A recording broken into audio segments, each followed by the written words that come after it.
Welcome to What the Funcast, episode 119. Today is Tuesday. It is June 29th. 2021 is flashing before your very eyes, but you're here to have fun with us. Anyway, I'm Paul, and joining me is the one and only, sweating his ass off in New York, Ahmed. Hello. Thank you. Thank you for the wonderful, warm and spicy welcome. He said thank you for the warm welcome. I hate you. For anyone listening, for both people watching live and anyone listening on the actual podcast audio, if there's extra white noise this time, it's because I have 3 different fans pointed at me at varying directions to make sure that I stay cool. There's one little mini desk fan pointed directly at my face. There's a Vornado air circulator fan that's just pointed at the ceiling, and it kind of just makes all the air in the room twirl and do stuff. It works. It's magic. And then I also have a fan outside my bedroom blowing cold air from the outside where the AC is into the room so I don't melt. So that's my life. How's yours? Yeah. Central air conditioning is a blessing. Must be nice. This background that you put up on the Twitch stream, I can't.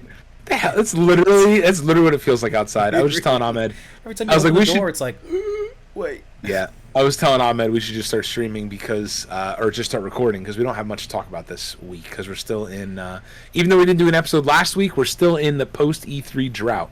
So either way, yeah, it's good stuff. But yeah, I was outside at 10:30 last night and it was still so humid and so hot. You just want to fall over and die. Yeah. But no, it's yeah. not. I'm not. Yeah. Central air is a blessing. It has been chilly in here. Non-stop commercial free. Very happy for you. My electric bill is going to be through the roof, but so is mine. But I'd rather have a good night's sleep than be miserable day in and out. I woke up sweating the other night and I wanted to die. Waking up sweating, you might as well just not even sleep. Yeah, no, it's disgusting. And then there's a giant sweat puddle where you were there, and you're like, well, I guess I gotta do laundry now. This is.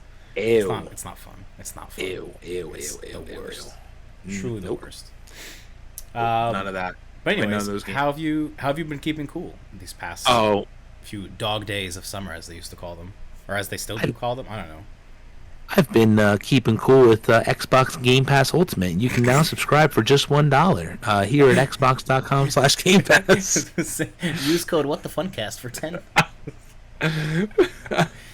Sorry, my camera's always having a seizure, Justin. Yeah, right. Yeah, because it's trying to refocus real hard. So is mine. It's like dancing. But yeah, no, I tried out. We are back on the Bachelorette thing, so we watch it with my sisters and my mom, and every Monday. So we just finally started that back up, even though it's been going on for a few weeks. We started watching The Bachelorette. So, of course, The Bachelorette, for those that don't know, is it's trash TV. Middle tier trash TV. Yeah, middle tier. Interesting. Okay. Yeah, I mean top tier trash TV is like Jersey Shore, but yeah. So it's mildly enjoyable. A lot of it's very scripted, you could tell, but. Yeah, so we watch it. So either way, I was getting antsy because it's a 2-hour episode every Monday, and an hour in, the first hour was okay, the second hour was really boring. So I booted up my Here iPhone and booted up the Xbox Cloud streaming app. I had booted up the Xbox Cloud streaming app and decided to give the touch controls a touch control game a whirl and tried Streets of Rage 4 and. I don't know, maybe now because it's officially launched or whatever, but it was really good. Not my cup of tea. I'd rather play with a controller still, I think, but it was pretty good for what it was. Now, we were talking right before we started streaming. Ahmed, you said you tried Gears of War 5 or Gears 5 with touch controls. I cannot imagine that being a good experience. So, the actual gameplay was shockingly... It played shockingly well, considering... I was literally riding a bus back from Six Flags Great Adventure home. So we were barreling through the highway. So the fact that I was able to keep a stable connection while mobile like that was cool. There wasn't really much in the way at all of stutters or anything. There's still the expected kind of little bit of latency, but it was fine otherwise. But the touch controls were disaster. You couldn't. So there's a dot with a circle or a dot inside of a circle to represent the analog stick, and you drag the analog stick to the left, and on a normal analog stick, if you just hold it to the left, you'll keep going left. And this one, it was like you just stopped. Like you had to continue moving off of the screen, and I'm like, well, I don't have any more screen space, so I gotta just like keep on like I know exactly what you're talking about, and it sounds ridiculous. Like, it sounds what? ridiculous, but if you try it, you would understand. It is ridiculous. I'm looking right now. I'm gonna try to boot up a game because I was on my mom's Wi-Fi, and it worked fairly well. But like I tried, what the hell did I try? Streets of Rage 4, which was pretty good, and then I tried Banjo-Kazooie. And Banjo-Kazooie had a lot more input lag for some reason. I don't know why, because obviously it's an older game, but it just had more input lag. But some of the games I could... Sorry, like, when you initialize the connection, it might be just, like, you got assigned to a different server or something, and then, like, quitting the session and, like, rejoining might have fixed it. Right. Yeah, maybe. I mean, I don't know. So I'm, like, looking for one to test here on my own Wi-Fi, because I haven't tested it in a while. So, like, The Tourist, I started playing that. I'll tell you what. What's pretty freaking cool, and I gotta give Microsoft credit, is they're able to pull your cloud save and just have it available right here. Like, yes. I literally booted into my Banjo-Kazooie save from when I played it probably 4 to 5 years ago. Oh, shit. Yeah. I just turned off. Me booting up the app and turning off Wi-Fi on accident. Nice. So that's that was, like, instant. So it's... I'd imagine this should actually be pretty good. My Wi-Fi is really fast, so... I anticipate that this is a good experience, but let's see. Are you streaming from your Xbox? No, I'm streaming from just on the cloud. On my phone, on the cloud. Also, thank you, Ryan, for the 8-month streak. We've been affiliated for 8 months. Anyways, time flies when you're having fun. I mean, this is pretty instant, though, which is... Thank you, Ryan, by the way. I didn't hear a Nani, by the way. Not that I would have, but Ahmed would have. I would have. The stream would have. But, I mean, this is really... I mean... It's really impressive, right? Just the thought, like I was telling my sisters, like, oh yeah, like these are games that are available on Xbox that I can play on my phone with like touch controls, whatever. Like the touch controls aren't for us, but I'll tell you what, you bet your ass that there is somebody out there that is doing that, like it's a child, right? That only has a phone, and they are probably learning how to play Gears 5 like a professional would on a controller, but with their phone screen. Like, yeah, I think we talked about this with, like, I was going to say, with your niece and nephews, where, like, they're very good at using touch controls with, like, Fortnite or whatever, whereas I could never do that in a million years. I think it's just a generational gap. It might be a generational gap, but it also might be, like, just, I don't know, like, my finger, like, I need it. I mean, but remember, like, the transition from, like, what are the... phone keyboards to touchscreens. Everyone's like, oh, how are you gonna be able to type? And then you get used to it. I think it's maybe it is a generational gap then in that sense. I don't know. But I was gonna say it's weird to play like a competitive, like there's a difference between texting and playing an actual game where like your input really matters and it's like timely versus texting like you could just backspace, like it's okay. No one's gonna kill you if you make a typo. Or they'll roast you in the group chat, but it's typical.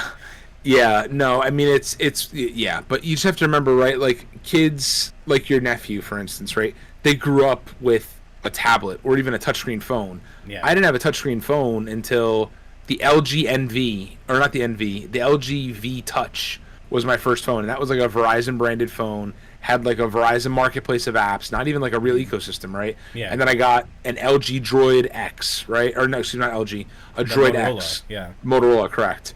And, like, that was my first foray, which was into, like, an app space, which was in college. So, if you think about, like, I'm getting all existential now. When you think about back when we were playing games when we were little, I could play the same game 100 times over and master the controls and everything, be really good at these games.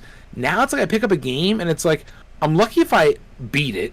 I'm really lucky if I even continue to play it, just because, like, there's so much, like, literally there's the hellfire that's behind us. That's what it's like, you know. That's just what my life is of like. Games is quite something to look at. Every time I look at it, I'm like, wow, okay, I'm gonna go to sleep then. Cool, thanks. It's gotten to be too much. Where, and it's funny because Logan and I were talking about this, and we've talked about this before, where it's like the Switch collecting craze or whatever. It's like, oh, I'll buy this game. Like, I'll play it one day. Like, I got Mario Golf sitting here. You won't. Sitting right here. Brand new, waiting to be played. So I was like, oh, I'll pop it open this weekend. I've been sick for the past week, as I made known on the stream, yes. But or on the Twitter. But yeah, on the Twitter, here I am. See, I'm old. How do you do, fellow kids? Yeah, yeah. But anyway, getting back to what I've been doing. So aside from being old and ancient and not playing games, I played some more Fortnite. Really like the season. Really like the alien theme that they've got going. I did boot up Metro Exodus because it has the new Xbox. Well, the new next gen patch, right? So I booted it up to try it out, and I got like a solid 2 jump scares. I'm like, oh, let me turn this off and let me not start my day off on the wrong foot. But yeah, so it was good though. I mean, it looks I know it reviewed fair. It didn't review well. It just reviewed pretty fair when it first came out. But yeah, so those games are like akin to like a standard summer action movie to me, where they're like, right. It's exactly what it is. Yeah, well, they're just like they're well known. Everyone knows about them, and they're fine. They're like middle of the road. Like Fast and Furious movies kind of thing, like, you know. Right. Maybe Fast and Furious are a little more elite than Metro, but. Right. Well, so like Metro Exodus is like, I don't know, like the crown jewel when it comes to showing off ray tracing and stuff on PC. Everyone's like, oh, look at Metro Exodus. And I'm like, this game apparently isn't even good. Like, what do you guys? It came out a while ago, and it's still used in benchmarks, like for the latest graphics cards. Yeah. That like Shadow of the Tomb Raider are like huge ones. Grand Theft Auto 5 is even still used in benchmarks, which is Grand Theft Auto 5 is incredibly popular. Still, I just don't even understand why. But yeah, so it's really intensive on hardware, so it's still a good benchmarking tool in that respect. But like in terms of how advanced technology, or I guess how slowly technology has advanced in the past few years, like nothing really big. The only big jump that was made was ray tracing, really. Right. Right. Well, one day when you finally get a graphics card, you'll be able to benchmark Grand Theft Auto 5, a 10,000-year-old game, and on your 3080. Maybe on 100 FPS. Yeah, maybe you will. Yeah. To no one's surprise, I lost the Newegg Shuffle again today. So. Oh, that's what you were saying. You started saying I lost or something, and I'm like, what did you lose? Yeah, the Newegg Shuffle is a disaster. It's I feel like they pick like 2 people a day. Yeah. Like. It's nuts. Yeah. And I was fully prepared to pay. So, like, there wasn't even a bundle that I wanted. So, Newegg will do this really annoying thing where it's like, oh, here's the card you want, but it comes with this motherboard that you definitely don't want, but that we have too much of in stock, and you have to pay for it, and you're never going to be able to get rid of it. And if you try to return it, you have to return the whole combo. It's a mess. So, I was like... what did it come with? I missed that. Some, like, shitty motherboard I don't want. I don't need a motherboard. I'm good. But, like, you have to get, like, the bundle. I was like, you know what? This is still cheaper if I just get the thing. So I don't know, whatever. I was fully prepared to pay over $1,000 for a graphics card today, and then I lost, so my wallet is saved. We're good. It's so funny because like it's funny. Hi Carla. Hope you were grooving to something good. So it's funny because like I have, you know, I'm in these different circles of people trying to get graphics cards and whatever else, right? And you watch like Wario64's Twitter and stuff, and it's like when you say these things, I like immediately I immediately shoot you down. Well, I know, but I immediately shoot some of the stuff you say down where you're like you're talking like all logically. You're like, oh, like I could finance this or whatever, like a logical human being would, because it's not a necessary purchase. Yes. But I'm like, Ahmed, if you're not willing to put out the $1,200 or whatever to get the damn graphics card, like you don't stand a chance. Like it's like, and then you're like, my wallet's saved. You have like a 0.1% chance of getting the damn lottery. So your wallet had like a 99.9% chance of being saved. But like regardless, if I won the shuffle or if I like, there's a bunch of other contests. There's like all these things that I'm signed up for. The server that I'm in is really good about like updating on what to enter and all these like different queues and things. Just like EVGA has its own queue. Zotac is another manufacturer that has its own queue. All this fun stuff. But like I'm ready because I have an Amazon card that I can finance on. I have a Best Buy card that I can finance on, and I have a Newegg card that I can finance on. So, just one of the three, please. Ahmed, I've got good news for you. Graphics cards are up at Target. Can you imagine? No. That would be so funny. Funny kind of, but not really. You would probably cry. I wouldn't trust Target to ship a graphics card. Never in my life have I ever received a package from Target that wasn't packaged in like the most stupid way possible. You have like this little ball, and it'll be like in this gigantic box, literally like the a size 6x6 box, and you're like, "What did I order?" And it's like empty, and you're like, "Oh, it's just for scissors that I bought." Like, what the hell? Yeah, literally. Like, who did this? I'm gonna be very loud in my recording. By the way, I'm like as I was testing it out, the spikes are all small, and now I'm like leaning into the microphone. It's like hello. You're fine. You're doing But great. yes. So anyway, continuing on.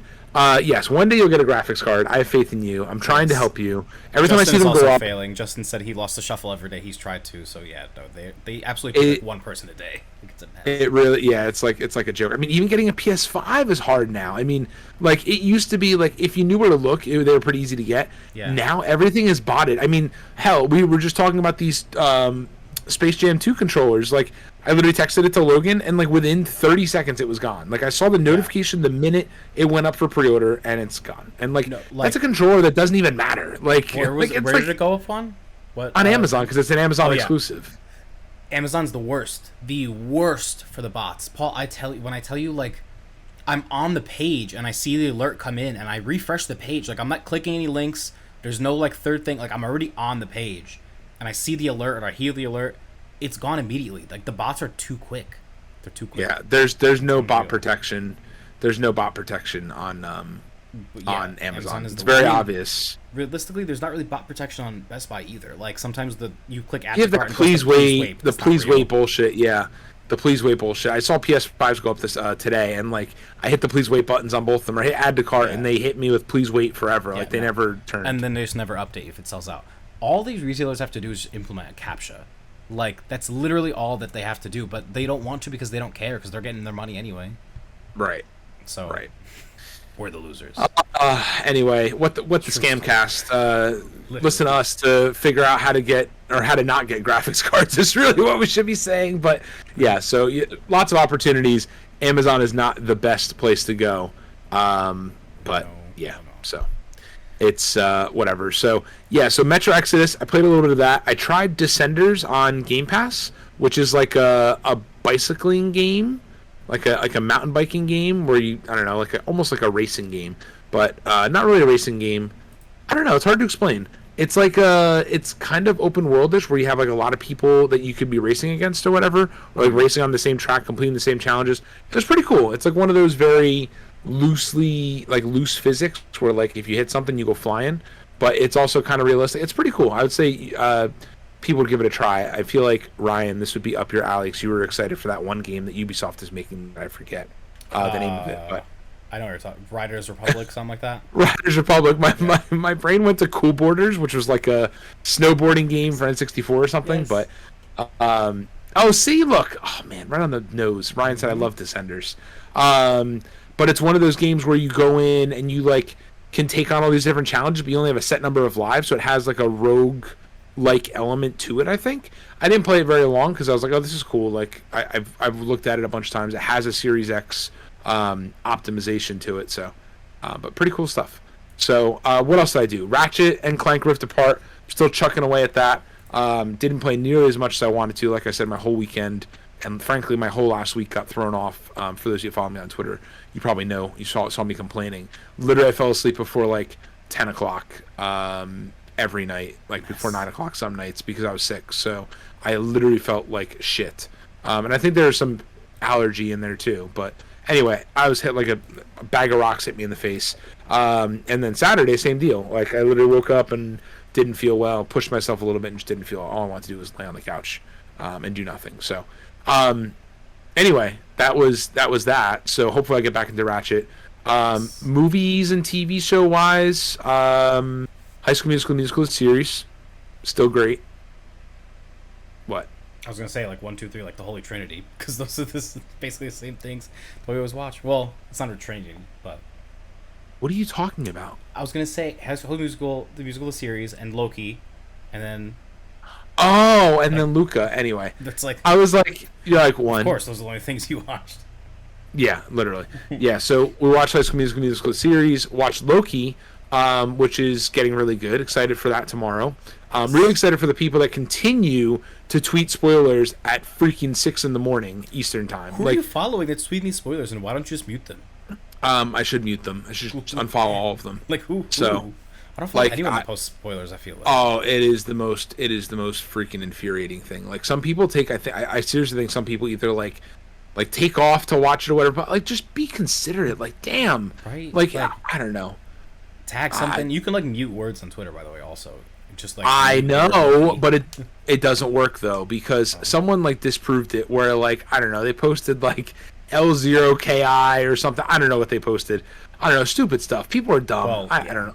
You gotta be you gotta put in like all the keywords and all the nonsense. Listen, I've got free advice for everybody. Don't be an asshole. It's free. Like it's just like if like highly anticipated shows are coming out or whatever, like just maybe don't post spoilers. Like, at the ass crack of dawn. Like if you really gotta talk about it, just find someone else that watched it and talk to them directly. In a DM, privately, literally, in secret. And if you can't find it, go to like the Loki subreddit. And I'm sure there are other people that are millions of people that have watched it. I'm positive that there's like a Loki Discord. Like I'm sure there's something somewhere. Tumblr still exists. Or I'm going and I'm gonna high key kick you in the face if you keep posting spoilers. Me? Oh no. The way you said, I was like, wait, what did I do? That's my general warning to everyone. Okay. No, I'm kidding. Yes. But yes, just please, for the people out there that do this stuff, please just stop posting. Like even if it's your impressions, it's been up for 3 hours. It just says what the? It's like what the? But anyway, sorry. Go on. No worries. And then last but not least, of course, Luca came out last Friday. Last Friday. Last Friday. This past Friday. Last Friday. Yeah. Right? No. Was it this past Friday? I think it was. Yeah, it was. It was this past Friday. No, it was 2 Fridays ago. I'm pretty sure it was like the 20. I don't know, man. I'm making up all. I'm making up all this shit as I go along. No, I'm wrong. It wasn't the 25th. It was the 18th. It was the 13th. The 13th? The Sunday? Yeah. It says initial release the 13th. No, it came out on the 18th. It was available on the 18th, I'm pretty sure. It came out in the Netherlands on the 16th. All right, I guess we got to move to the Netherlands. No, June 18th. June 18th is when it came out. Because I'm pretty sure it was a Friday. Yeah. Yeah, so it was 11 days ago. Crazy. The movie's great. In the spirit of me complaining about not spoiling people, I will not spoil you. So go watch it. It's another great Pixar movie. I don't know. Early impressions without any spoilers. I definitely, I think Coco, Coco set such a high bar for me that I keep comparing everything to Coco, and I'm like, this is not good as Coco. This is not good. Like, it's original IP or a new original IP. This is not good as Coco.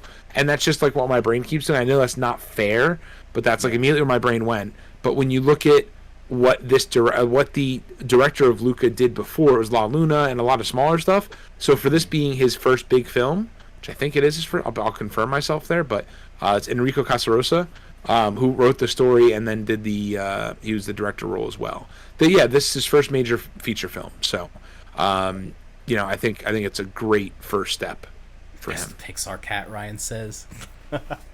Maybe. I don't know. What other Pixar cats are there? I can't remember off the top of my head.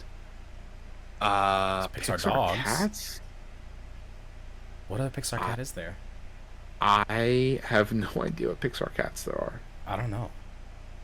We'll wait for Ryan to explain. But yeah, I'll piggyback off that. I also watched Luca, and it was fantastic. I really loved it. But I agree. At the same time, when I finished, I'm like, well, it's no Coco, but I still genuinely adored it. I think I enjoyed it a lot more than Soul, which I still really liked Soul, but Soul hasn't had a lasting effect on me, I guess. No. I haven't been like, ooh, I really want to go back and watch Soul. It was like, this was a good watch. This was cute. But it also kind of was like,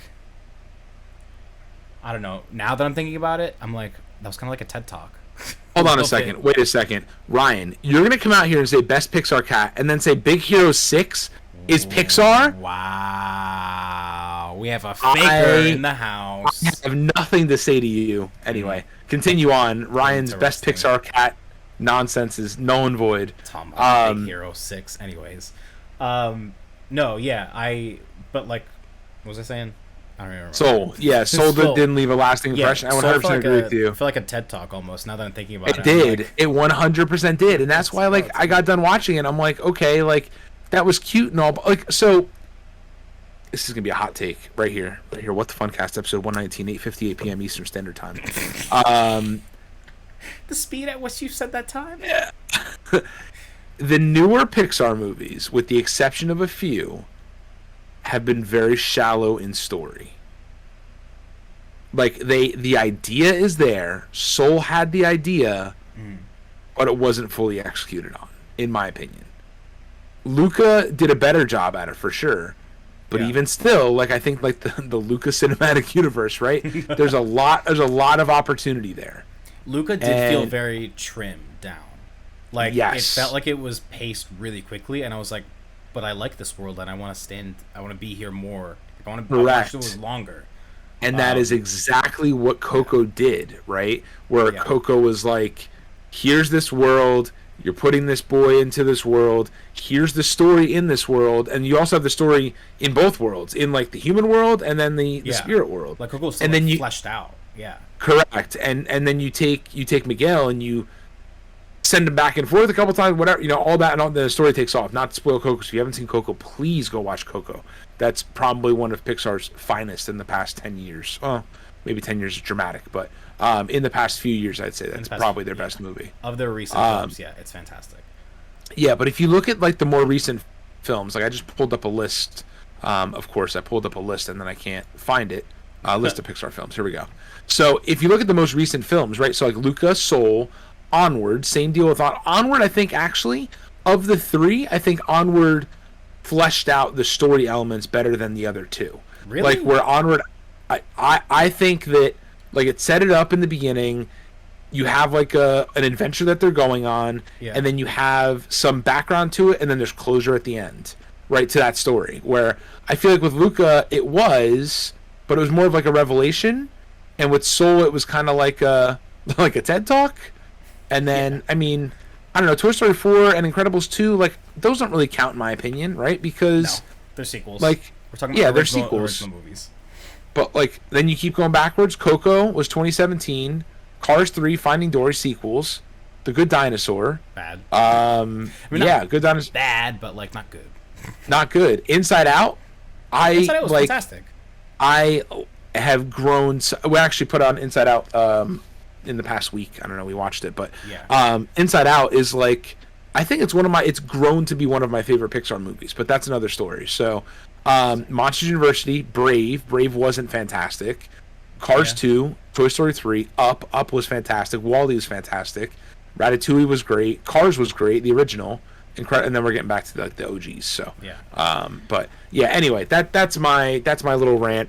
I just feel like it's gotten more and more shallow.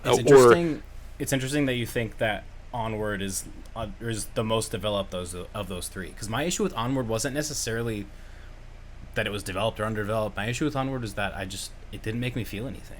I was just like, okay. It didn't make me feel anything either. I mean, it did. So, like, it's funny. We've turned this episode into a Pixar deep dive. But anyway, so I think Onward.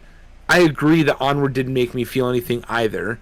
Luca definitely had moments that made me feel something, but I still think that Onward, like if you were to put out, this is going to be a ridiculous analogy, if you were to put out your spread for your family that you've got coming over, I think that Onward had all the meals on the table.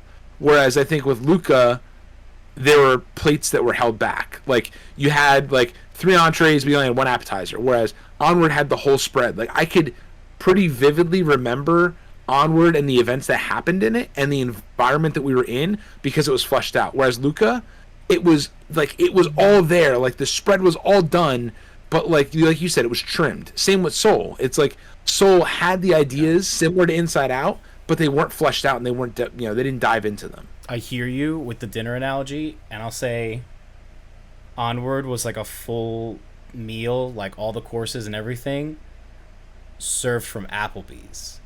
And Luca, I was just gonna say, are you gonna say that you left hungry after you ate the food? No, it's like you leave full, but it was like served at Applebee's, and you're like, okay, like whatever. It wasn't like super memorable, but then like Luca, to me at least, was like a really fancy dish, but like you leave a little hungry for more. Like it's a fancy dish from an Italian restaurant, and you're like, oh, this is like real fucking good. I 100% agree. 100% agree with you. You just want more of it. That's exactly that's what I was trying to get. That's the same point I was trying to get across with the analogy. So I'm glad we can help each other out there. But yeah, so that's good. I don't know where Soul fits in that analogy. Soul, I don't think Soul's even on the table, right? Like Soul is just a different. Soul's the presentation before the dinner. Literally. what I think, right? I think that like I don't know. The way I feel is that Soul and like the Good Dinosaur belong in the same room or belong at the same table, where it's like Ryan's they're gonna trying to tell a unsubscribe right story. now. This man just subscribed for 8 months. He was like, unsubscribe. Ryan's Wait, in the what chat, happened? by the way. Ryan's in the chat talking about Soul's his hands down favorite animated movie. Oh, that's unfortunate, Ryan. I did not see that. So I moved the chat up to the top right. So when I'm looking like at the Discord, I'm looking at you. So I'm not just like the whole time on the meanwhile, me, on I'm camera. like looking over. It's like this. Direction. No, you can't even tell. But yeah. So anyway, that's just my opinion, right? It doesn't. Yeah. And Ryan, you may like Pixar movies that are more like Soul, where it tells like a shallower, maybe like a shallower story, but it's almost like a TED Talk kind of thing. Like I wouldn't even say that Soul is less. I wouldn't say shallow. I don't think shallow is the right word. I think it was like, it's more revelatory and like, it's a lot of the Pixar movies that we love. The ones that we love the most are the ones that are really deep in characters, like the character story. Whereas Soul was more of like a universal story. Like it wasn't about any specific one character. I mean, it kind of was, but like, it was telling a bigger picture story about like your life and what you should do to make you happy, versus these stories are telling like very character driven stories. I don't know. And yeah, Soul will work for people. Like when I watched Soul, I felt more than when I watched Onward, and I really liked it because I was like, oh, this is like kind of what I needed in the moment. Like that's what it got to me, and that's what Ryan's saying. But now, and I agree 100% with that. But yeah, looking back, I'm like, now I'm no longer there. So like, I'm good. That was a fun thing. That was cute when I watched it. But yeah, I hear you about Soul, and I will raise you that I guess the levels that I put it to is I'll take Soul and I measure it right up with it Inside Out, only because it's one of those movies that makes you think about yourself and think about like your thoughts and your drive and all that stuff, right? And I measured to Inside Out, where I felt so much more with Inside Out, and that might just be for me. And that's like the beauty of animated movies, right? We should just clip out like this whole part and put it up as a separate episode. Right. But that's like the beauty of animated movies, where like people are, oh, it's animated, I'm not watching them, those are for kids, right? Like no, like Pixar has found a way just to tap into Carla. This is a call out. But they found a way to tap into these different emotions, and that's where I feel like Soul did tell a good story and Luca told a good story, but I wanted so much more. Like make Luca 2 hours and maybe dive into more of it. Like there's there's so much there. Yeah. It really felt like they cut out a lot, especially the intro. I was like, oh, we're just jumping right into this, huh? Like, okay. Right. Now hear me out though. The director, right? We just talked about him. He's only directed a short film. So is that a byproduct of, like him only directing La Luna, where, he's just used to short form media? So he's like, oh, well, let me not drag it out too long, and felt like he was dragging out too long and tried to make it into a shorter film. But anyway. I got good news for you, Carla. None of these Pixar movies are musicals. There's no singing. Yeah. Oh, well, Brave. Brave, I guess. Brave. I wouldn't even consider Brave a musical. No. She had like a musical number at one point. Did she not? Am I hallucinating that? No, they just played a song in the background as she rode around and rode on the horse. Just like a montage. Okay, I get like the closest to singing is Coco, but it's like integral to the story. It's not like a musical. I would say like, Coco is more of a musical than anything else. But but it's not like it's not a musicals where there's like suddenly like a break in story and there's like a dance like. But it's part of. It's like saying that the movie Selena is a musical, which maybe it is. I don't know. Right. Like movies about singers can be musicals or not. I don't think Coco is a musical. But anyway. Yeah. All right. Well, this was great. We're up to 33 minutes. So thanks for listening in. So that was good discussion. We'll have to do maybe one day when we're short on episodes, we'll just do a whole ranking of Pixar movies. That'd be like a bloodbath somewhere. Actually, you and I would probably agree very closely on that list. So I think we agree obviously on our MCU list, but I feel like our Pixar list would be very different. All right. We're 35 minutes in. Top Pixar movie. Just give me the first one. I don't know. The first thing that comes into mind is Toy Story, but that's just because I like memorize. It has to be Toy Story 1. I mean, Toy Story 1 is the pinnacle of Pixar cinematography. It's just yeah. I don't know. Carl, these anyway, don't necessarily feel good. They're like sometimes they feel bad, and you're like, wait, this is the saddest thing that's ever happened. Like the first 10 minutes of Up, you're like, wait, this is for who? This is for children? Wait. Yeah. It's like, oh, you're selling Mr. Fredrickson plush toys in the Disney store? I don't know about that. All right, let's jump in. Let's get into the news here. So that was good. That was good. Yes, We'll have to do more of that. That was very that was good. Debacle. Debating. Thanks the word. Debacle. Yeah, words are not my forte. All right, let's jump right into the hot news for entertainment. So speaking of movies that nobody really wanted, Ahmed, what are they making? Bitch, I wanted it. I mean, I didn't officially want it, but also there's a paywall behind this article, so I can't view it. So you're gonna. Oh, is there? Hold on. I don't know if the paywall is for you. Yeah, no, the paywall is just for you. Okay, cool. I guess yeah, I hit my monthly article limit, unfortunately. Disney is making a Tower of Terror film, and then like, what's funny is the second part Really of makes this sense. of this article is like, I don't understand why it's here. Disney's making a Tower of Terror film as Rock and Roller Coaster Erasure continues. Good. So. What are they gonna make a Aerosmith movie? Like no one cares. I mean, I'm sure some people care, but not me. So if So this this comes from nobody cares. Go on. this comes from Vulture, who reports as part of Disney's ongoing quest to adapt literally every single one of its rides into a movie. THR is reporting that Tower of Terror will be the next attraction put on the creative conveyor belt. Toy Story 4 director Josh Cooley is attached to write the script based off the spooky drop scare hotel elevator and its even spookier lore. And Scarlett Johansson, of all people, is producing. So, following her hit career in Avengers Endgame and Black Widow the movie, that's my words, not theirs. But THR notes that plot details are quote being kept under wraps, and it's currently unclear if Johansson will be starring in the film. The Tower of Terror ride was previously adapted into a 1997 television movie about disappearing hotel guests, starring Steve Guttenberg and Kirsten Dunst. Kirsten Dunst. Kirsten Dunst. Wait, Yeah. she was in that? A project that, in hindsight, would make an incredible addition to our roll call column. The ride itself was inspired by the wonderful world of Rod Sterling, right? Yes. They spelled Sterling wrong. They put Rod Serling. Rod Sterling's Twilight Zone. Wait, hold on. Is it? I thought it was Sterling.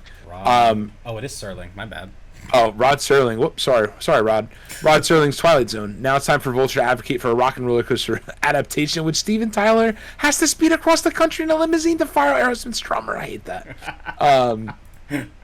Yeah. So anyway, this is interesting. I mean, realistically, it's just going to be a Twilight Zone movie, essentially. That's based off the Tower of Terror episode. That wasn't never really an episode. I don't know if it's going to be a Twilight Zone movie, though. I feel like Twilight Zone, there might be... That's so like, integral to the whole story. It's literally a Twilight Zone. I hear you. The Twilight Zone Tower of Terror. Maybe there... Well, but remember, there's a lot of rumors that they were trying to break free of the Twilight Zone branding, right? Because I think that was up for... That's literally the whole point. Ahmed, I hear you. However, they did it in Disneyland. Don't put it past them. They'll do it to us here, too. No, if they make a movie about it. But they might make a movie like the Tower of Terror, and it's like, I don't know, spooky, not Twilight Zone themed. And then they're like, we're retheming the Tower of Terror to the movie. Maybe. Who knows? Next article. I mean, are they retheming Jungle Cruise to have Dwayne Rock the Johnson on it? Yeah, they are retheming it. Maybe Rockin' they're the retheming boat? it to the movie. I mean, they're retheming it, but that... You know what? I trapped myself. That was entrapment of myself. that was an entrapment. You were 100% correct. Thank you, sir. By the way, that's going to be on Disney Plus. I didn't realize that. And not like it's premiere access or whatever, all that nonsense. But I'll go see it in the theater. It's okay. I'm not paying no money. I'm so excited for that movie. Finally, a full freaking year later. It's coming out this year, this month, July, and July. within the next 30 days, it's coming out. Sometime. Yes, correct. Yes. All right. So hit me with the hot news in the gaming world. With the not paywall. All right, starting off in our general section, general gaming news. Sonic is now in Minecraft as of June 23rd, so about a week ago. So if you're a Minecraft fan, I'm sure you've already seen this. But obviously it's Sonic's 30th birthday. All of these like various celebrations have been happening. I think there was like a orchestra concert that we missed at one point. I don't know when that is, but it's somewhere on my calendar. Oh, I don't even know. Summer Game Fest calendar added, and it's like Sonic orchestra count thing, and I'm like, what? Okay. Pretty sure it already happened. But anyway, the downloadable content for Minecraft includes a little bit of everything. Fan favorite Sonic levels like the Green Hills Zone have gotten a blocky makeover, turning them into infinite runners that you can play with your friends. Naturally, there'll be rings along the way for you and your buddies to collect as you race one another. In addition to playing as Sonic, you can also select other franchise favorites such as Knuckles the Echidna. I didn't realize that was his full name, like Knuckles, last name the Echidna. Tails and Amy Rose. I don't know. They're really putting the full names. Miles Tails Prower. Did you know that it was his government name?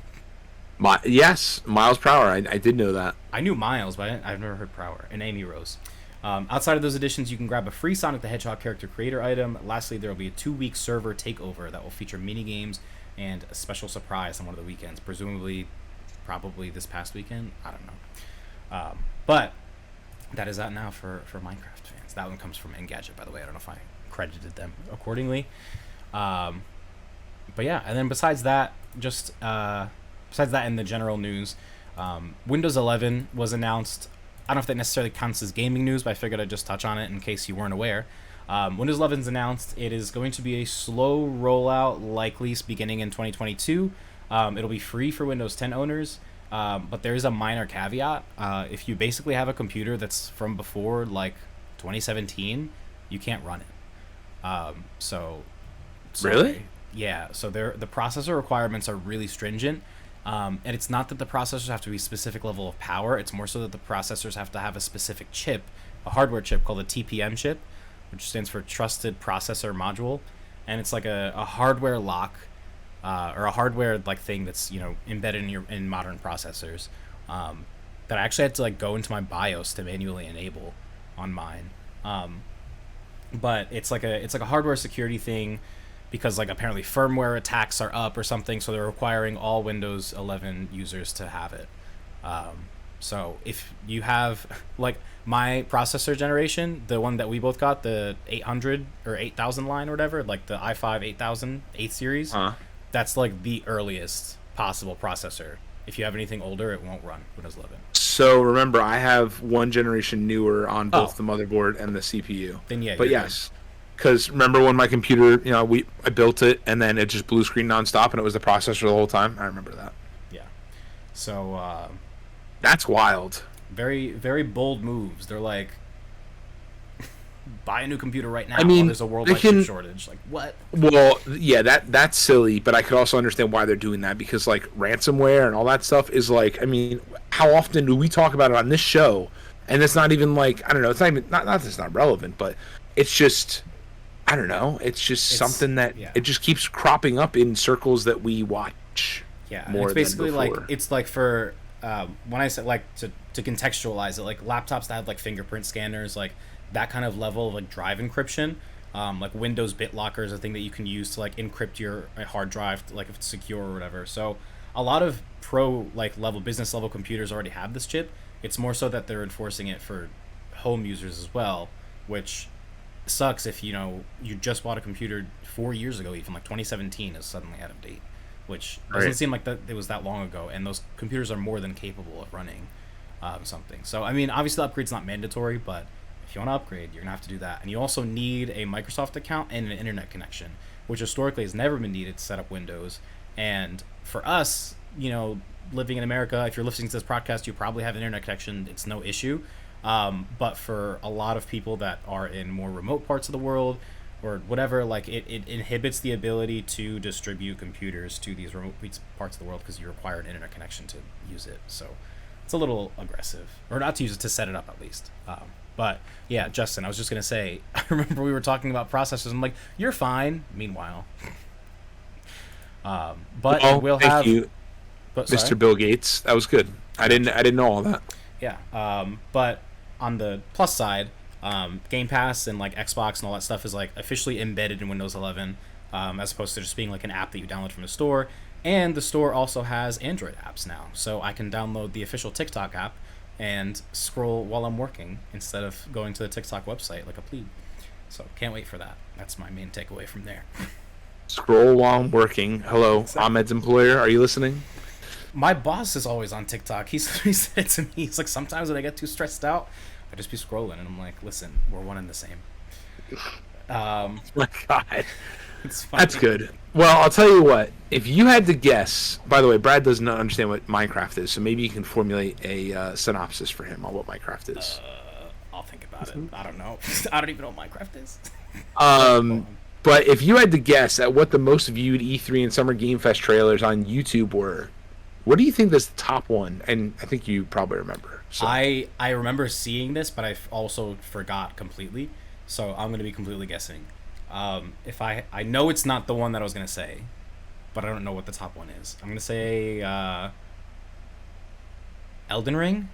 Yes, it was in Okay. fact Elden Ring at 10.2 million views, Yeah. followed by Battlefield 2042 gameplay at 9.6 million views, which is ridiculous. Right. Followed by Avatar Frontiers of Pandora trailer at 7.7 million views, Starfield at 7.1 million views, Breath of the Wild sequel at 6.4 million views, Stalker 2 at 4.8 million views, Riders Republic at 4.6 million views, and Forza Horizon 5 reveal at 4.2 million views. This comes from Benji Sales on Twitter. Yes. And I remember now how shocked I was that Metroid Dread is not even on the list. Yeah, Which is that is pretty shocking. nuts. But so, for reference, these numbers are like, what was it, the 72 hours after each video was posted or something like that, as opposed to like the numbers right now. Yes, Something like correct. that. It was waited at least 48 hours for trailers to build views. Yeah. So it's like it's equal. It's not like after one, or some trailers have been out for longer than others. So it's equal. And Elden Ring also is so high because of multiple uploads that have over 1 million views. So it's probably a little bit of a skewed list, I guess, but still gives you some perspective what people are looking at. People are still interested in Battlefield 2042 or Battlefield in general, and all that good stuff. Which is shocking to me that Battlefield is that high up. Like I really didn't think that Battlefield was that big, but Right. I agree with you, alas. 100%. Learn something new every day. You truly do. But let's jump into PlayStation news. Shifting gears into Blue Team. Sony, as of literally today, this morning, has acquired Housemarque, which is the developer of Returnal, which was a PS5 exclusive. Truth be told, I kind of thought that they were already a PlayStation studio. I didn't realize. So did that they I! were. So I was like, oh, okay. But now that I think about it, when you boot Returnal, it doesn't have to do the PlayStation Studios logo, or does it? Maybe it does. I don't know. Whatever. Good news is today it's official. So on the PlayStation blog, Herman Holst, head of PlayStation Studios, said, "Today I'm thrilled to welcome a new member of the PlayStation Studios family. I've been a fan of Housemarque since the studio's early days and when they introduced Super Stardust HD to PlayStation fans. Housemarque's recent release of Returnal proves the studio is one with incredible vision, capable of creating memorable new games that resonate with our community. This edition enhances the creative force of PlayStation Studios, and I can't wait to see what the future holds for Housemarque. Welcome to the family." And then they mentioned the co-founder and managing director of Housemarque had a little blurb, and he was saying today's a big day and over 26 years in the making. With Returnal for PS5, our most recent release, our biggest foray into third-person action gaming solidified our voice and brand in the industry as delivering unique and quality player experiences, and they're super excited and blah, blah, blah. So, very good stuff. So, not too shocking, but yeah. no, not at all. And did you catch that apparently they're also acquiring Bluepoint Studios? So PlayStation Japan accidentally tweeted out, what did they put here? So PlayStation Japan tweeted out like welcome to the family, Housemarque or whatever, and then the picture that they put has PlayStation Studios and Bluepoint Games. Welcome to the family. Well, I guess they're preparing for the announcement. Yeah, so apparently they're also acquiring Bluepoint Games. What has Bluepoint done? The Demon Souls remake for PS5, and they also did, I just looked it up, the Shadow of the Colossus remake. Let me see. Okay, that makes sense. They did the Uncharted Collection remake, right? Remaster, whatever. Okay, that tracks. So yeah, so like I thought that they were part of PlayStation Studios already. That's what's so confusing to me.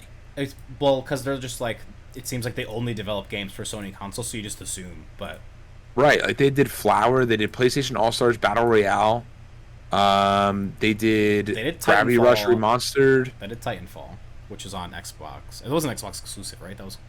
No, Shadowfall was on both. Oh yes. Sorry, Titanfall. Yes, like Titanfall. Yes. My brain went to Killzone. Yes, Titanfall 1 was a Xbox One exclusive. Titanfall 2 came out on both systems. Yeah, they've been working pretty closely with Sony for a while now, so also not surprising. But I guess we'll see when they actually confirm that. Yeah, so I want to see who all PlayStation Studios. How many are here? I'm really enjoying this stress ball. It looks like a balloon. I thought it was a balloon, like deflated. Yeah, no. PlayStation Studios. Here we go. Bend, Gorilla, Insomniac, Team Asobi, which is the one behind Astro's Playroom. That was a recent acquisition, right? That was a recent development. They just turned the team into like the people that made it into a team. Yeah. Santa Monica Studios, San Diego Studio, Naughty Dog, Media Molecule, London Studio, Sucker Punch, Pixelopus. Oh, that's the one that did Concrete Genie. Polyphony. Polyphony is Gran Turismo. Oh, okay. Then XDev. So I mean, they've got a good amount of studios as well, which and those are all pretty big. Like when you, I mean, I don't know if the listeners can catch on, but every name I'm like, oh yeah, they did this, oh yeah. Well, right. So like Bend, Sony Bend, they most recently did Days Gone, and Gorilla does Horizon. Insomniac did Marvel Spider-Man, and then I think Miles Morales as well, and Ratchet and Clank. Yep. Team Asobi did Astro's Playroom, which comes bundled with PS5. London Studio, they don't have anything specified. Media Molecule's Little Big Planet, and Dreams. Naughty Dog, Uncharted, and Last of Us. San Diego Studio does MLB The Show. Santa Monica Studio does God of War. Sucker Punch most recently has done Ghost of Tsushima. Pixelopus did Concrete Genie. Polyphony did Gran Turismo, and then XDev it doesn't say. So I mean, and then now you have Housemarque as well. But yeah, and Housemarque did Returnal. So it's a pretty solid lineup because like all of those games are pretty big. Like they're all well received, like heavy hitters. None of those studios is. I mean, besides Bend, I guess, with Days Gone, which I think still has a fandom, but not. It does. Like people, yeah. But yeah. I gotta look and see what else they've done, but yes. Speaking of Sucker Punch, Ghost of Tsushima is apparently getting a director's cut, which has been leaked by the ESRB. Oops. This one comes from IGN. The Entertainment Software Rating Board, ESRB, has filed a rating for Ghost of Tsushima director's cut, which effectively reveals the existence of a new PS4 and PS5 version of Sucker Punch's hit game ahead of any future announcement, which is great because I haven't even played the PS4 version, and I paid pretty much full price for it. So, no, I think I got it on sale, but I'm still mad. You paid $40 for it. Whatever, that's still a lot of money that I could have saved if I just waited, but it's fine. One day I'll play that game. There's a PS5 enhancement that they like. Yeah, they did put in a patch. What I don't like about this new trend is like they announced Death Stranding director's cut at Summer Game Fest, right? Yeah. And I'm like, the game is like $10. Like you can find it very cheap, pretty much anywhere. Like I don't know why. I mean, I don't know. I guess I do know why. But it's just Death Stranding is one of those games that has like a cult following. So yeah, but like, why do we need a director's cut? Like, literally, just add the content. Person. I don't know. Yeah, but yeah, add the content, DLC. Add the content. Make it a $5 upgrade or whatever. Yeah, I mean, I'm hoping that obviously, like the Ghost of Tsushima director's cut has not been officially announced at all. So who knows what form it'll come in if you'll be able to upgrade to it if you own the standard edition. But yeah, wonderful. Who knows? All right. Well, you know who's more customer-oriented and customer-focused about upgrades? Xbox. So let's move into the Xbox. 53 minutes. Here we are with no content, and somehow, still going. It always happens. A lot about the movies. We did. That was good. That was good content, though. I appreciate that. Good discussion. Yes. Xbox Game Showcase Extended. So this happened right after. Right after we streamed. It was like Thursday. Yeah, the Thursday after our last episode. Right. So, it happened. We didn't really expect much. We didn't really get much. Plague Tale Innocence is getting a next-gen version, but that was announced to be released on July 6th, and that'll allow the game to run up to 4K 60. That update is also coming to PS5 as well, so it's not Xbox exclusive or anything like that. And if you do remember, a Plague Tale, the new Plague Tale game got announced at the Xbox original showcase, the main E3 showcase on Sunday. Yes. That past Sunday, E3 Sunday. So, excuse me. One of the things that did get announced at the Xbox Showcase Extended is that Xbox Design Lab is back. So for those of you that don't know, Xbox Design Lab is actually a portal that you go onto and you can actually design your own Xbox controller. So, did you design that one? I don't actually remember. I might have, I might not. But to give you an idea, you can to get different colored backplates and different colored things and custom buttons and all that fun stuff. Yeah, like, custom triggers. analog sticks, custom triggers. Yeah. Yeah. So I've mentally decided because I wanted to make one before they like brought it back because they shut it down and I was like, oh whatever, my opportunity's gone. Now they brought it back and I'm like, I want to design one so bad, but there's way too many colors. I can't decide on what I want. So I've just been periodically opening it up and looking at it and be like, okay, that's good. It's still there. It's But still there. yeah, so the new Xbox Design Lab now is back with the new D-pad for the new Series X controller, and then the share button, of course. So it's a new generation controller, which is pretty cool. And then there's some feature designs that are showing, like for Grounded or Psychonauts 2, like whatever color suggestions. And if you look on Reddit, you'll find everything from they do not have transparent purple, Justin. From everything, it's all like solid colors, like red, purple, shock blue. What? That's how they'd get me in if they had transparent colors. Oof. Yeah, Those I are know. the best the PlayStation controllers that are or PS4 controllers that are transparent. Those are the They'll best thing they ever probably did. they'll probably release those like the second after I finally decide on the color that I want. But if you look on Reddit, like people have like you can design them and like play around with the adjustments and stuff, and make all these different ideas. But people on Reddit have made ones themed after like Pokemon, like and all sorts of stuff. There's all sorts of color ones out there. And someone actually just where did I see it? It was like themed after there's Pokemon and there's some other stuff. There's Can't like remember what else there was. ones that are actually featured on the Xbox Design Lab website that are obviously like after Microsoft first party games. So there's one that's like Psychonauts 2, and there's one that's Grounded where it's all just like green and I don't know, it's pink analog sticks, kind of ugly. There's one that's like Iron Man looking. So, Yeah. but yeah, I remember you shared a link. There was like a tons of custom designs that were like after every character under the sun. Um, there's a lot of combinations. I can see why you're overwhelmed. I would be overwhelmed as well. So I don't know. I don't think I This actually this Lamar Wilson one looks really cool. The red with the yellow sticks. That's the one that I was and like then looks like Iron Man it does, yeah. a little bit. So I mean they're really cool. You could really go crazy with it and like make the bumpers one color and the triggers another color and I don't know. I don't know. It's wild, Yeah. but it's pretty cool stuff. And like they're the normal price I believe of a controller. And you can get it Have to- engraved, which reminds me, back in the old days, remember when you can like, engrave iPods?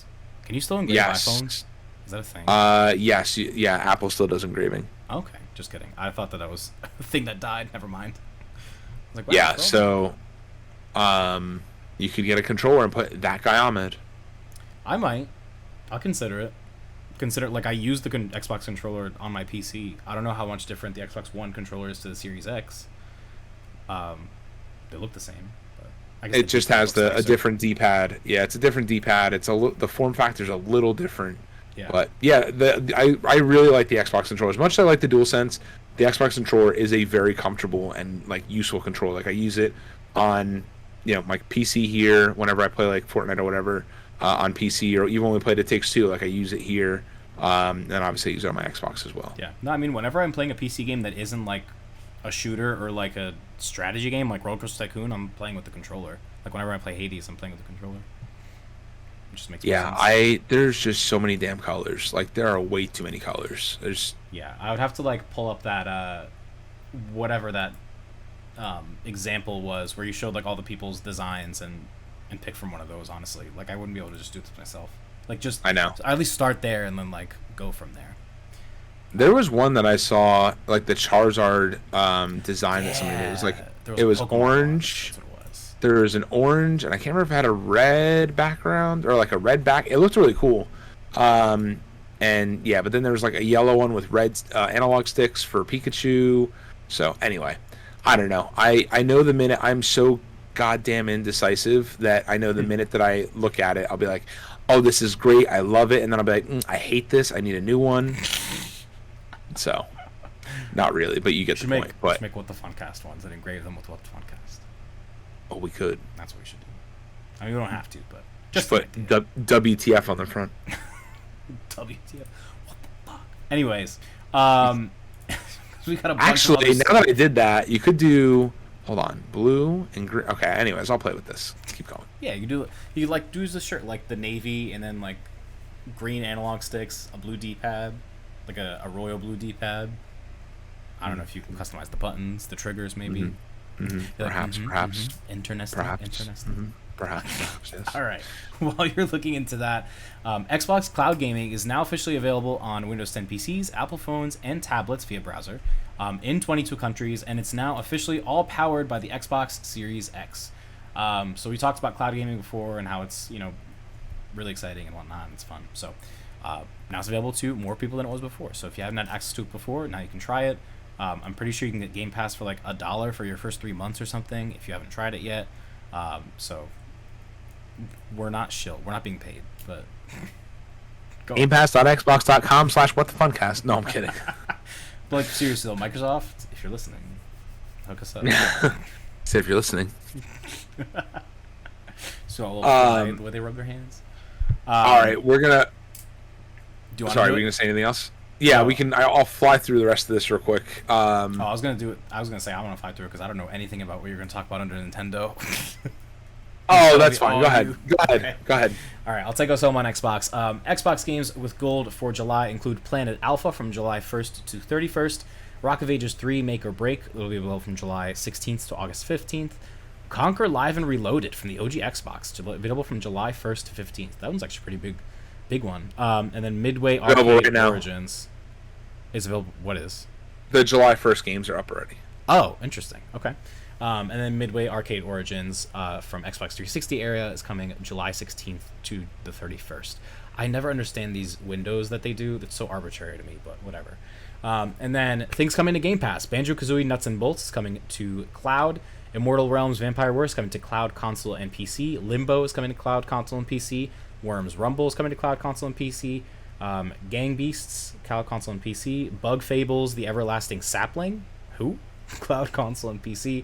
That's so that game, like Justin, I feel like you do enjoy that game. That's it's like Paper Mario. It looks just like Paper Mario, and it reviewed fairly well. So anyway, that's coming to Game Pass, but it's also available on Switch. Oh, there you go. Need for Speed Hot Pursuit Remastered is coming to console and PC, which is interesting considering didn't we just talk about them like shutting down some of these games for old games? I guess. Hot Pursuit Remastered literally just released like last holiday. Did it really? Anyways, I don't know anything. And then Iron Harvest and Proteus are both available on PC as well. Interesting little collection. I got to jump back into like investigating what these games are and if they're worth putting on my ever-growing list. But I'll do that. Don't even start. They're on Game Pass. They're free. Just download them and try them for 5 minutes. Well, no, wait. Did they release the try before you buy thing or try before you download thing? So you can just like try things by streaming them without. I think they must have.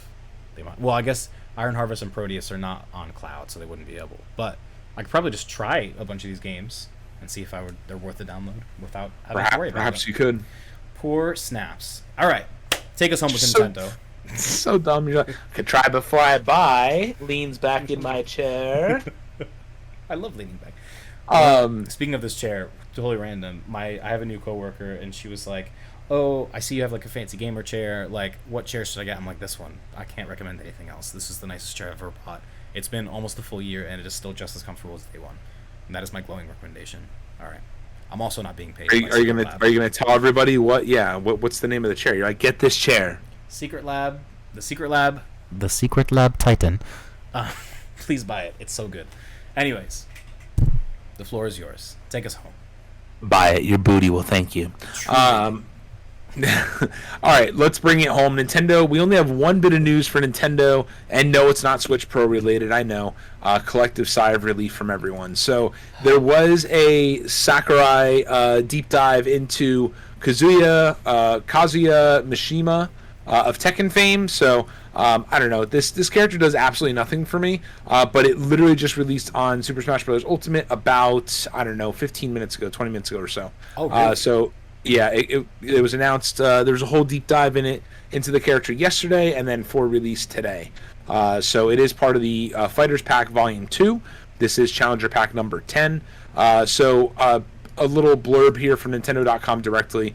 In Super Smash Bros. Ultimate, Kazuya's main attacks are similar to his fighting moves in Tekken, but to give him the midair jumps, smash attacks, and special moves that the Super Smash Bros. Series is known for, his evil devil's power is put to use. In later games in the Tekken series, Kazuya can transform into a powerful winged demon. Players notice that Kazuya activating this devil power for various jumps, smash attacks, and special moves in Super Smash Bros. Ultimate. There's a new stage that comes with the pack as well in Challenger Pack 10, which is the Mishima Dojo, which is the dojo of the Mishima family, specifically Kazuya's father, Heihachi. The dojo is closed off in all directions, but its walls and ceilings can be broken with strong attacks, turning the stage into a dangerous terrain. With no floating platforms, the Mishima Dojo stage is more grounded than many other stages in Super Smash Bros. Ultimate, requiring new strategies when battling on it. Then, after downloading the Challenger Pack 10, players will also receive 39 music tracks from the Tekken series, containing a mix of songs from earlier and more recent games in the franchise. Sorry about that. In the franchise. Additionally, launching alongside Kazuya Mishima are new paid Mii Fighter costumes, including Shantae, Lloyd Irving, Dante, and Dragonborn. And they also announced that the Min Min Amiibo is coming at select retailers in 2022. 2022? Is the supply chain that backed up? No, they usually the fighters take that long to go through, and they go through and they design the amiibo and all that stuff once they release the fighters or announce the fighters. Interesting. It feels like forever. But cool, I guess. I don't even remember if I bought the volume 2 of the Challenger Pack or the Fighter Pass or whatever. I have to boot that game back up. I feel like you didn't. If I had to take a shot in the dark. Yeah, I feel like I probably didn't. I don't remember the last time I touched Smash, because Smash is a very in-person game, and guess when the last time we've had in-person meetups regularly was? Not recently. It's been perhaps a year. Perhaps. So yeah, exciting, I guess. I don't know. Maybe one day I'll get back into Smash. I'll probably, because I did buy the Fighter Pass Season 2 or Volume 2, whatever the hell it was. When I forget who they put out. I think it was actually probably Min Min, which was the first. I'm like, oh, I want to try this. And realistically, I like to boot up Smash every once in a while and just play around and play with the characters to get a feel for them. Yeah. But there's so many characters now, it's so freaking hard. But yeah, so I'll probably boot it up when I go upstairs and and try it out and see what happens. Yes, maybe I'll download it tonight as I'm laying in bed with my little, you could see it in the distance, blurred the little holder thing attached to the headboard. All I do is get you good gifts: bidets, bed holders, or whatever, switch holders. Bed holders, such a weird way to say it. For those not seeing my screen, or not watching on a video, talking specifically about a clip that literally is a giant mounting arm. You can just position your Switch so that you're lying down and you're looking directly up at it. It's really a dream. 10 out of 10 would recommend. All right, that about wraps up episode 119. Any final words? No. That was I think I've spoke. I think I've spoke enough this episode about random things that have nothing to do with the topics at hand. So, but yeah, no, this is a good episode. Yeah, it was good. I'm glad that we got to stream and we're actually on time. I feel like for the past few episodes we've been Wednesday. How about Wednesday? And we're okay, yeah, that works. So I know. It's good that we're actually on Tuesday today. A little bit late, but it's okay. Work is a struggle. But what are you gonna do? Yes, it is. It's much like what is behind us here. So it's hot outside. Life is hot. Hellfire. But yes, so I know we've been slacking when it comes to streaming. I know Ahmed's been streaming. I know I didn't stream because I was sick. You say I know Ahmed's been streaming. I streamed once. I've been really slacking too. I've just last night I worked till 10 o'clock. All right, we can close the episode. This is the episode. All right, this has been What the Funcast. It's Paul and Ahmed signing off. Peace.